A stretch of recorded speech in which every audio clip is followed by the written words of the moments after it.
хора, сега ще ви покажем 5 неща, какво да правите, ако задръстите в асансьора. Първото е да се самоубиете.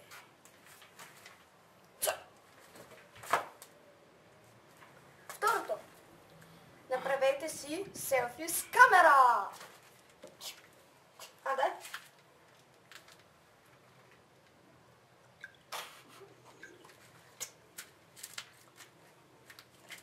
Следващото.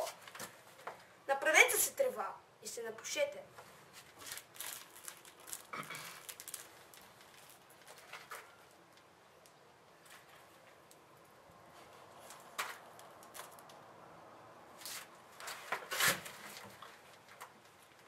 Последните два са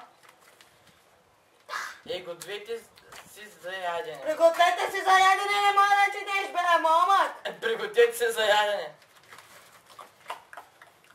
Последното е, направете си парче. Тинги-ринги-рингера.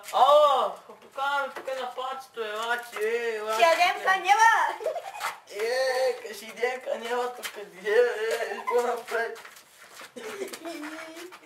Добре, хора! Направим с каневата. И това беше всичко от нас и чао!